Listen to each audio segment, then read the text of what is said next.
नमस्कार, good morning. आप देख रहे हैं टाइम्स नाउ नव भारत। आपके साथ में हूं ज्योत्सना बेदी। सुबह के 7 बज चुके हैं और वक्त है आज की 7 बड़ी खबरों पर नजर डालने का। मनी लॉन्ड्रिंग के आरोप में महाराष्ट्र सरकार के मंत्री नवाब मलिक को 8 दिन की एनफोर्समेंट डायरेक्टोरेट ने रिमांड पर ले लिया है और आज उनकी गिरफ्तारी के खिलाफ महा विकास अघाड़ी के नेता मुंबई में प्रदर्शन करने वाले हैं। यूपी में आज फिर कई दिग्गज चुनाव प्रचार के लिए मैदान में उतरेंगे। यूपी के सोनभद्र में भारतीय जनता पार्टी के विधायक भूपेश चौबे ने अपने 5 साल के कार्यकाल में हुई गलतियों के लिए जनता से कान पकड़कर माफी मांगी। मंच पर उठक बैठक भी लगाई। वहीं राजस्थान में गहलोत सरकार की ओर से विधायकों को दिए गए मोबाइल फोन पर घमासान छिड़ गया है। बीजेपी विधायक सरकार की तरफ से दिए गए फोन लौटाएंगे। वहीं अमेरिका ने यूक्रेन को रूस के हमले से आगाह किया है। किसी भी वक्त रूस यूक्रेन पर अटैक कर सकता है, जिसे देखते हुए यूक्रेन में आपातकाल लगा दिया गया। और आज भारत श्रीलंका के बीच आपको बता दें 3 मैचों की T20 सीरीज का आगाज यूपी की राजधानी लखनऊ में हो रहा है। इन खबरों को विस्तार से हम आपके सामने रखें। जल्दी से 5 मिनट में 25 खबरों पर नजर डालते हैं। मनी लॉन्ड्रिंग मामले में गिरफ्तार हुए नवाब मलिक को 3 मार्च तक के लिए ईडी रिमांड में भेजा गया है। ईडी ने पीएमएलए कोर्ट से 14 दिन की रिमांड मांगी थी, लेकिन 8 दिन की कोर्ट ने रिमांड दी। रिमांड में जाने के बाद नवाब मलिक ने ट्वीट कर कहा कि हमारा भी दौर आएगा। नवाब मलिक की गिरफ्तारी के विरोध में आज महाविकास अघाड़ी अलायंस के नेता महाराष्ट्र में प्रदर्शन करेंगे। संजय राउत ने ट्वीट कर कहा है कि केंद्र ने अफजल की तरह पीछे से हमला किया, रावण और कंस का भी अंत हुआ, यही हिंदुत्व है। वहीं सुप्रिया सुले ने मामले को संसद सत्र में उठाने की बात कही। स्मार्ट एग्रीकल्चर, प्राकृतिक खेती और हाईटेक कृषि के महत्व और आत्मनिर्भरता हासिल करने के मुद्दे पर कृषि मंत्रालय के कार्यक्रम को प्रधानमंत्री संबोधित करेंगे। इस मौके पर प्रधानमंत्री किसानों के फायदे के लिए बजट में उठाए गए कदमों की विस्तृत चर्चा करेंगे। पीएम मोदी आज अमेठी में दोपहर 1 बजे और प्रयागराज में दोपहर 2:30 बजे रैली को संबोधित करेंगे। सीएम योगी का आज अयोध्या में रुदौली, गोसाईगंज विधानसभा क्षेत्रों में जनसभा के बाद रोड शो है। इसके अलावा गृह मंत्री अमित शाह आज बस्ती में जनसभा करेंगे। यूपी में 5वें चरण को लेकर विपक्षी पार्टियों ने अपना दमखम लगा रखा है। इसी के तहत अखिलेश यादव आज प्रयागराज, प्रतापगढ़ में जनसभा करेंगे। साथ ही प्रियंका गांधी आज बाराबंकी और गोंडा में चुनाव प्रचार के साथ ही रोड शो करेंगी। इसके अलावा ओवैसी भी बहराइच में आज 3 जनसभाएं करेंगे। सोनभद्र के रॉबर्ट्सगंज में विधानसभा क्षेत्र में कार्यकर्ताओं की नाराजगी दूर करने के लिए विधायक भूपेश चौबे कान पकड़कर उठक बैठक करते हुए नजर आए। विधायक जी का ये अंदाज देख वहां मौजूद कार्यकर्ताओं ने हाथ उठाकर अपना समर्थन देने का वादा किया। राजस्थान सरकार ने विधानसभा में बजट पेश करने के बाद सभी 200 विधायकों को आईफोन 13 गिफ्ट किया, जिसमें सरकार ने 2 करोड़ रुपए खर्च किए। इस फैसले का विरोध करते हुए आज भारतीय जनता पार्टी विधायक आईफोन सरकार को वापस लौटाएगी। इस बात की जानकारी सतीश पुनिया ने ट्वीट कर दी है। बैंक फ्रॉड पर विदेश भागने वाले विजय माल्या, मेहुल चौकसी, नीरव मोदी से अब तक 18,000 करोड़ रुपए की वसूली की जा चुकी है। ये जानकारी केंद्र सरकार ने सुप्रीम कोर्ट से साझा की है। कार्रवाई के दौरान ही तीनों आरोपियों से ईडी ने 18,000 करोड़ रुपए की जब्ती की है। हिजाब विवाद को लेकर कर्नाटक हाईकोर्ट में आज भी सुनवाई होनी है। मामले में कोर्ट ने राज्य सरकार से सीएफआई की भूमिका के बारे में जवाब मांगा है। मामले में सलमान खुर्शीद ने कहा कि जब सिंदूर बिंदी को सम्मान है तो हिजाब को क्यों नहीं। बिहार के समस्तीपुर में जेडीयू कार्यकर्ता की हत्या को लेकर पुलिस ने बताया कि पैसों के लेन देन की वजह से युवक की हत्या हुई। मामले में 3 लोगों को गिरफ्तार किया गया। मामले पर तेजस्वी यादव ने ट्वीट कर कहा कि बिहार में कानून व्यवस्था खत्म हो चुकी है। पंजाब के मोगा में दिन दहाड़े युवती के अपहरण का मामला सामने आया। घटना सीसीटीवी में भी कैद हुई है, जहां 3 बदमाश युवती को दिन दहाड़े कार में डालकर अपने साथ ले गए। सड़क किनारे बैठी युवती अपने भाई के आने का इंतजार कर रही थी। तभी कार सवार कुछ लोग आए और युवती को जबरन कार में डालकर ले गए।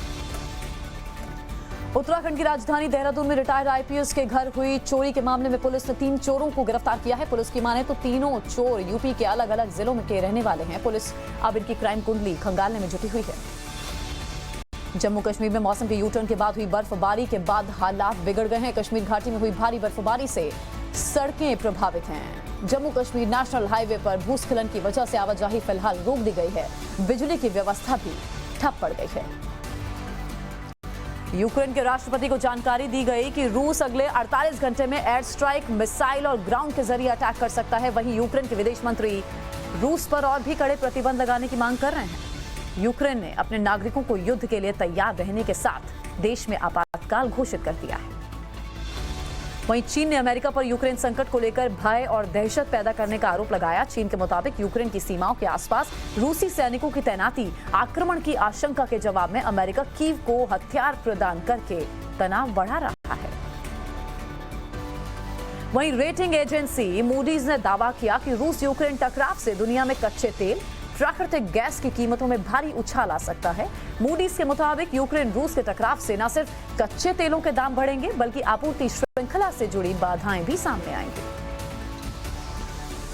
अमेरिका के उटाह में एसकेआई रिजॉर्ट के पास सैन्य हेलीकॉप्टर दुर्घटनाग्रस्त हुआ। मौके पर ही 4 लोगों की मौत। दुर्घटना में मारे गए लोगों की पहचान अभी तक नहीं हो पाई है। एजेंसी हेलीकॉप्टर के दुर्घटनाग्रस्त होने की जांच कर रही है। भारत और श्रीलंका के बीच 3 मैचों की सीरीज का पहला टी20 आज लखनऊ में अटल बिहारी वाजपेयी इंटरनेशनल स्टेडियम में खेला जाएगा। दोनों टीमों के बीच ये मैच शाम 7 बजे शुरू होगा। भारत ने हाल ही में खत्म हुई टी20 सीरीज में वेस्टइंडीज को एक तरफा 3-0 से रौंदा था। पूर्व भारतीय तेज गेंदबाज अजीत अगरकर को आधिकारिक रूप से आईपीएल में दिल्ली कैपिटल्स का सहायक कोच नियुक्त किया गया। आज से श्रीलंका के खिलाफ शुरू हो रही भारत की घरेलू सीरीज में कमेंट्री के अपने कॉन्ट्रैक्ट को पूरा करने के बाद वो टीम से जुड़ जाएंगे। कोहली को लेकर अब टीम इंडिया के सीनियर क्रिकेटर रॉबिन उथप्पा ने बड़ा बयान दिया। उथप्पा ने कहा कि कोहली के मन में कुछ चल रहा है। विराट कोहली पिछले 3 साल से शतक नहीं बना पाए, वो काफी कुछ चीजों से गुजरे। जर्मनी के टेनिस स्टार एलेक्जेंडर ज्वेरेव ने मैक्सिको में आयोजित टूर्नामेंट में अंपायर से बदतमीजी की। आयोजकों ने उन्हें बाहर का रास्ता दिखा दिया है। दरअसल डबल्स मैच में हार से एलेक्जेंडर इतने नाराज दिखे कि मैच खत्म होने के बाद ज्वेरेव ने अपने रैकेट से अंपायर की कुर्सी पर हमला कर दिया। आलिया भट्ट की फिल्म गंगूबाई काठियावाड़ी का मुद्दा रिलीज से पहले सुप्रीम कोर्ट पहुंच गया है। सुप्रीम कोर्ट अब इस मामले पर आज सुनवाई करेगा। दरअसल इसके याचिकाकर्ता गंगूबाई के दत्तक पुत्र बाबूजी रावजी शाह ने इस फिल्म के नाम सहित कई बिंदुओं पर आपत्ति जताते हुए फिल्म की रिलीज रोकने की गुहार लगाई है। कंगना रनौत के रियलिटी शो लॉकअप की बात करते हैं। इसमें कुछ और नए प्रतिभागियों के नाम सामने आए हैं। शो की तीसरी कंटेस्टेंट होगी अभिनेत्री पूनम पांडे। वहीं चौथे कंटेस्टेंट के रूप में राखी सावंत के पति रितेश की भी एंट्री हो सकती है। अभी तक 4 कंटेस्टेंट के नाम सामने आ चुके हैं। अमिताभ बच्चन की स्पोर्ट्स ड्रामा फिल्म झुंड का ट्रेलर रिलीज हो गया है। फिल्म में अमिताभ बच्चन एक रिटायर्ड स्पोर्ट्स टीचर के रोल में नजर आने वाले हैं। इस फिल्म को पॉपुलर मराठी फिल्म सैराट के डायरेक्टर नागराज ने डायरेक्ट किया है। फिल्म 4 मार्च 2022 को रिलीज हो रही है। उर्वशी रौतेला की मां के खिलाफ अभिनेत्री अंकिता सिंह ने शिकायत दर्ज करवाई है। अग्रीमेंट से पहले फ्लैट खाली करवाने के लिए परेशान करने का आरोप लगाया। पुलिस के अनुसार अभिनेत्री अंकिता सिंह ने मीरा रौतेला से फ्लैट रेंट पर लिया था। और कल से महाराष्ट्र के मंत्री नवाब मलिक बहुत ज्यादा चर्चा में हैं। उनकी गिरफ्तारी के बाद सूबे की सियासत गर्मा गई है। मनी लॉन्ड्रिंग के केस में मलिक की गिरफ्तारी को उद्धव सरकार ने सियासी मुद्दा बना दिया है। तस्वीरें हम आपको दिखा रहे हैं, ये कल की तस्वीर है। 3 मार्च तक कस्टडी में भेज दिया गया है नवाब मलिक को। इसे लेकर आज सरकार में शामिल तीनों पार्टियां मंत्रालय के सामने प्रदर्शन करती हुई आपको नजर आएंगी। एनसीपी के सीनियर नेता उद्धव सरकार के अल्पसंख्यक कल्याण मंत्री की गिरफ्तारी पर कैसे मुंबई से लखनऊ और कोलकाता तक हलचल मच गई है, ये आप देखिए।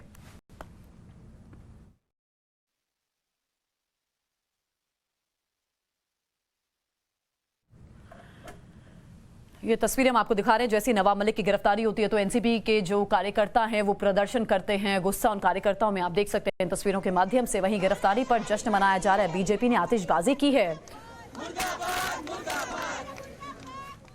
आपको नवाब मलिक का पूरा एपिसोड समीर वानखेड़े के मुद्दे को लेकर भी याद ही होगा। और अब नवाब मलिक को ईडी ने फिलहाल कस्टडी में लिया हुआ है। नवाब मलिक से पूछताछ चल रही है। और जो पिटीशन लगाई गई थी नवाब मलिक की तरफ से, उसमें कुछ अहम मांगे थी कि दवाइयां मेरे साथ होनी चाहिए, घर के खाने को लेकर मांग की गई थी। और साथ ही जब इंटरोगेशन हो नवाब मलिक से तो उनका वकील उनके साथ रहे।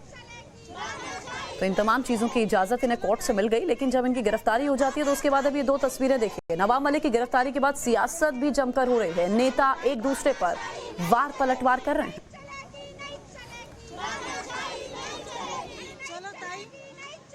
राजनीति में लड़ो ना, हम लड़ने को तैयार है।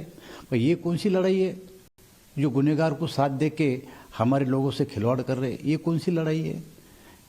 इसके बारे में तो शरद पवार ने भी सोचना चाहिए, उद्धव ठाकरे ने भी सोचना चाहिए। हम भी उनसे लड़ने को तैयार है, लेकिन एजुकेशन के बारे में, महाराष्ट्र में जो ये समस्या है उसके बारे में लड़ो। ये कोई तुम्हारे दाऊद इब्राहिम को साथ दे के हमारे साथ लड़ रहे क्या? दाऊद इब्राहिम की ताकत हम पे हमारे के लिए इस्तेमाल कर रहे क्या? उनका सपोर्ट लेके हमसे लड़ रहे क्या?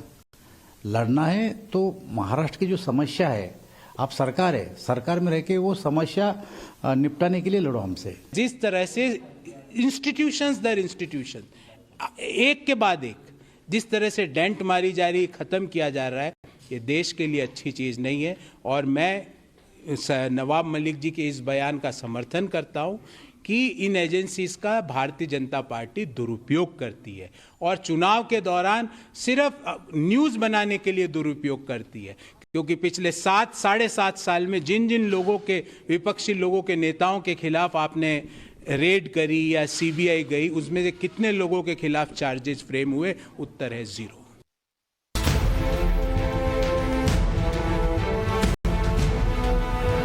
मनी लॉन्ड्रिंग के केस में महाराष्ट्र में बड़ी कार्रवाई। उद्धव सरकार के मंत्री नवाब मलिक गिरफ्तार।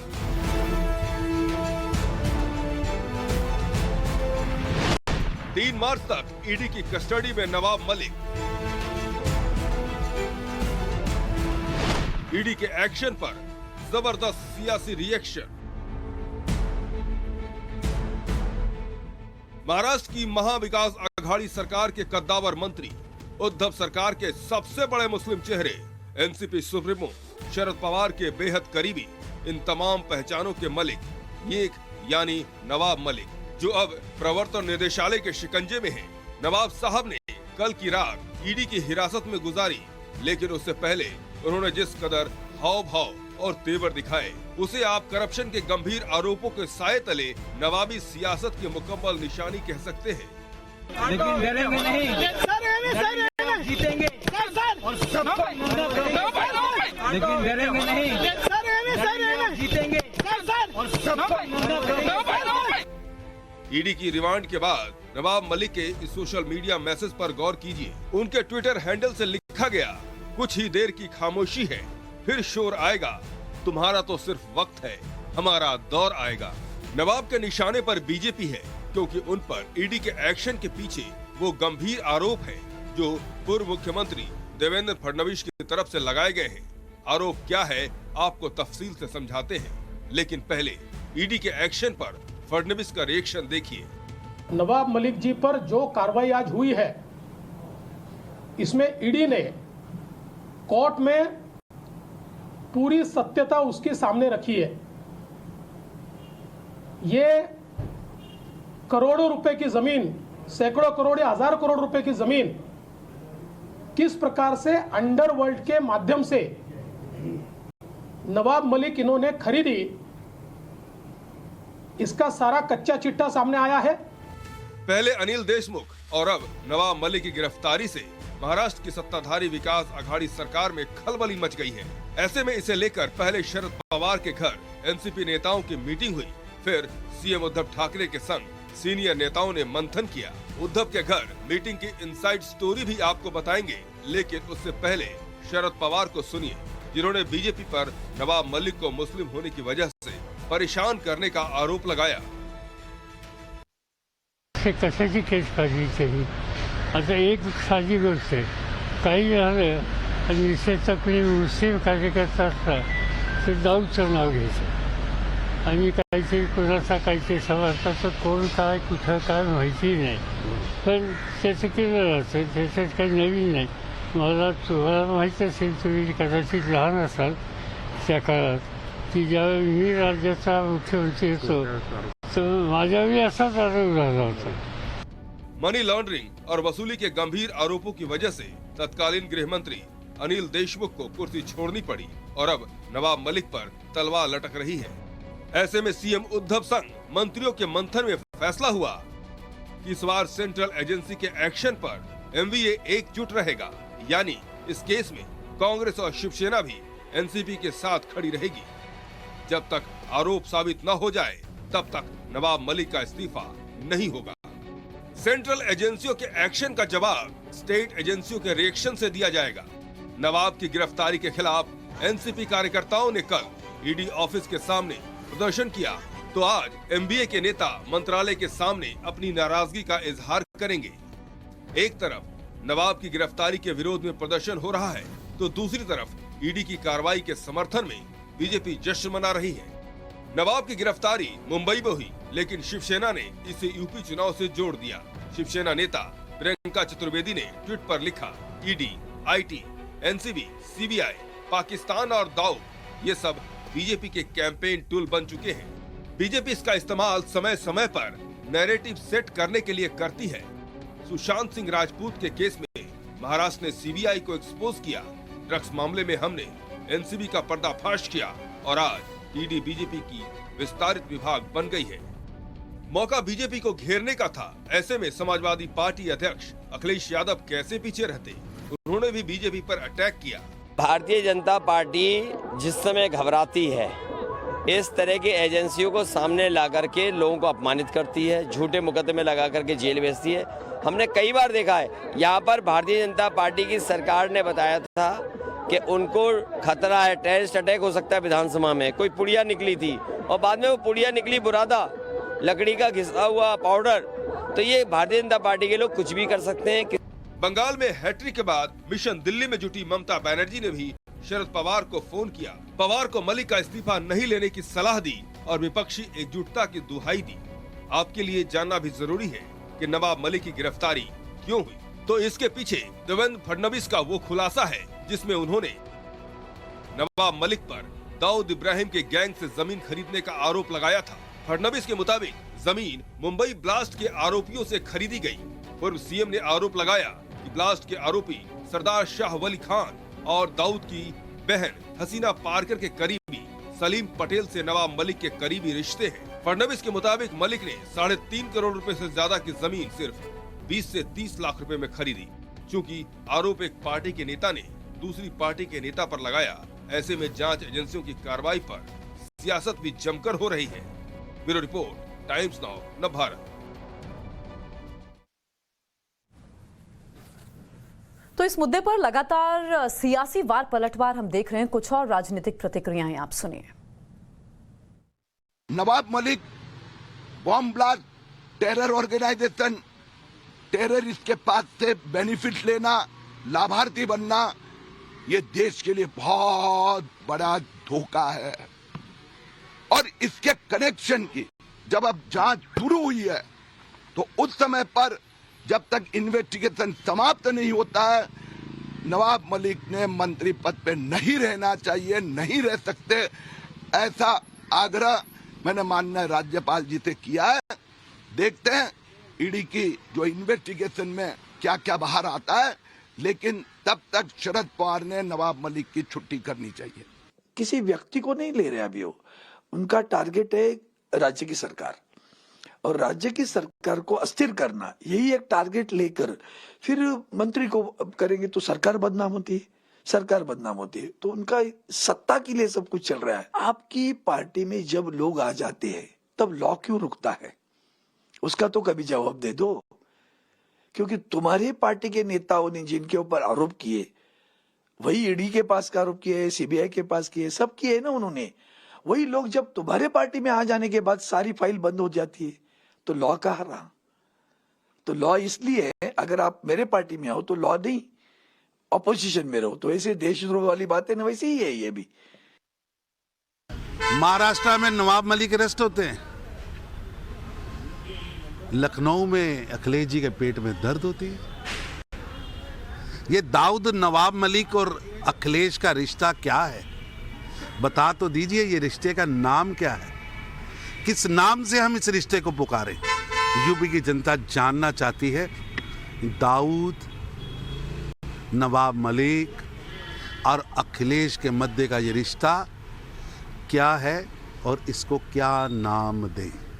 महाराष्ट्र में विदाउट नोटिस अगर किसी बड़े मंत्री को हम ताबे में ले सकते, ये संदेश अगर उत्तर प्रदेश में उनको देना है तो शायद वो डेस्परेट अटेम्प्ट है कि जो लास्ट राउंड बचे हैं इलेक्शन के उत्तर प्रदेश में, वहाँ पे एक संदेश देने का वो कोशिश कर रहे हैं, ऐसे हम सबको लगता है। और दूसरी बात, बम्बई में जो अधिकारी है और भाजपा के जो पदाधिकारी है उनका और ड्रग्स का जो लिंक है वो मलिक साहब ने ओपन किया था और केंद्र सरकार के विरुद्ध में उन्होंने बहुत सारे एलिगेशंस किए थे, विद डॉक्यूमेंट्स किए थे।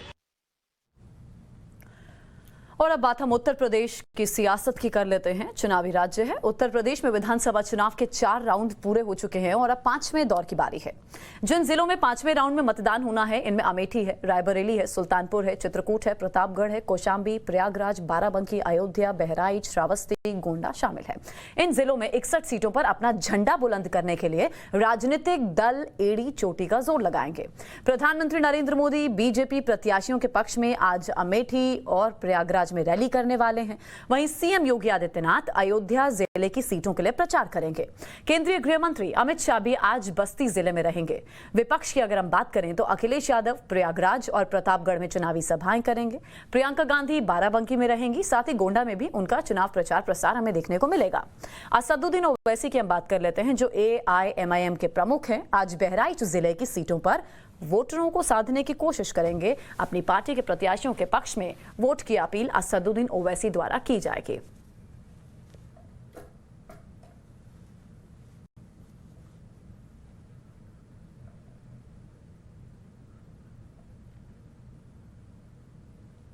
वहीं रूस यूक्रेन संकट पर अमेरिका के हवाले से बड़ी खबर सामने आई है। अमेरिका ने दावा किया है कि रूस हमले के बहाने ढूंढ रहा है और अमेरिका के मुताबिक रूस का यूक्रेन पर उकसाने का आरोप झूठा है। इसके लिए रूस पुराने वीडियो का इस्तेमाल कर रहा है।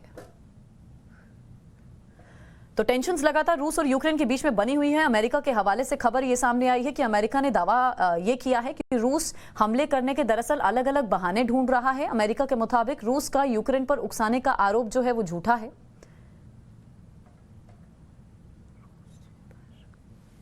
इसके लिए रूस एक पुराना वीडियो इस्तेमाल कर रहा है। इससे पहले आपको याद होगा US, UK, Canada, Australia, Germany ने पाबंदियों का ऐलान रशिया पर कर दिया है, जिसमें दो राय नहीं है। पूरी दुनिया इससे प्रभावित होगी इन पाबंदियों से। हालांकि रशिया का बार बार ये कहना रहा है कि हमें किसी की ज़रूरत नहीं है और रशिया ये भी कह रहा है कि हमने यूक्रेन पर ना किसी तरह का हमला करना है और ना हम इस तरह की रणनीति बना रहे हैं।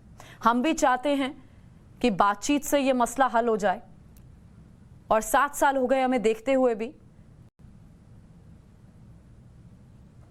रूस के अटैक की आहट के बीच यूक्रेन ने बड़ा फैसला लिया। यूक्रेन में अगले 1 महीने तक इमरजेंसी लगा दी गई है। अमेरिका, इंग्लैंड और EU समेत पश्चिम की तमाम ताकतों की पाबंदियों के बावजूद यूक्रेन को लेकर रूस का अगला प्लान क्या है, इस रिपोर्ट में आप देखिए।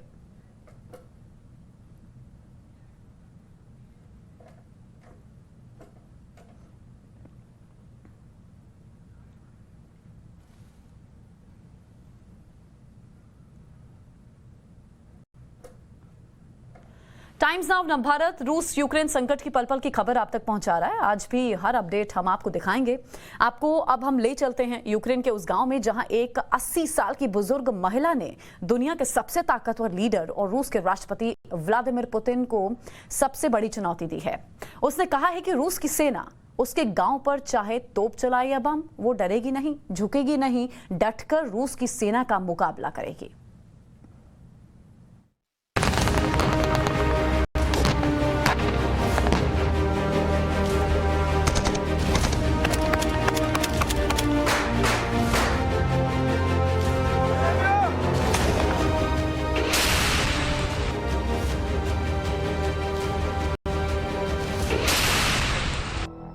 चेहरे पर झुर्रियां, आंखों में कई सवाल, युद्ध का मंडराता खतरा, वीरान गलियों से निहारती एक बुजुर्ग महिला, लेकिन पुतिन के आगे ना झुकने की कसम।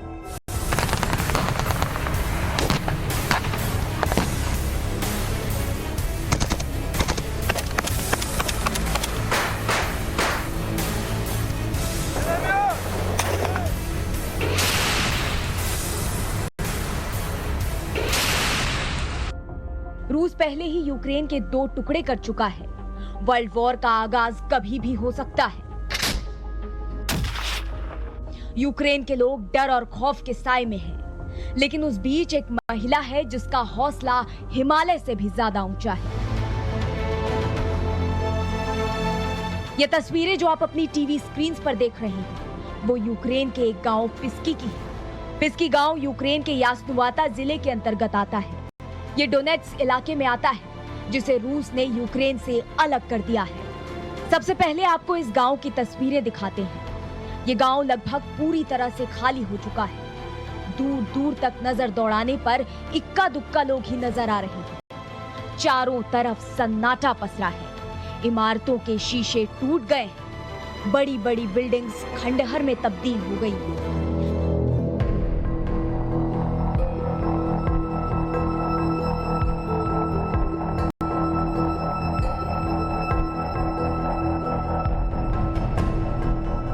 यानी यहाँ रहना मुश्किल ही नहीं, नामुमकिन है। लेकिन इस बीच 83 साल की ये महिला स्टेफनी वना आज भी इस गांव को छोड़कर जाने को तैयार नहीं है। स्टेफनी वना ने यहाँ कई दशक देखे हैं। यूक्रेन में हुए कई उतार चढ़ाव की गवाह रही है ये महिला।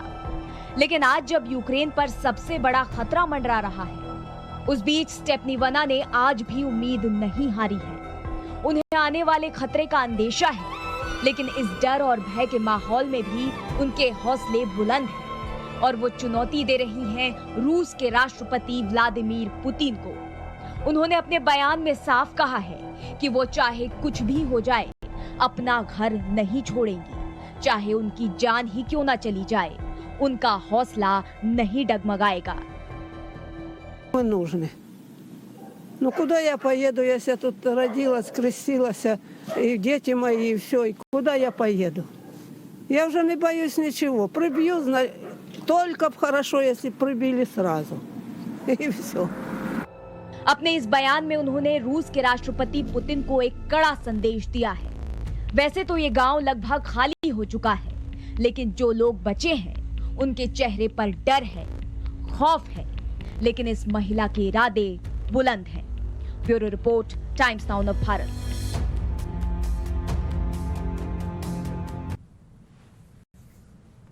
आप देख रहे हैं टाइम्स नाउ नव भारत। खबरों का सिलसिला लगातार जारी।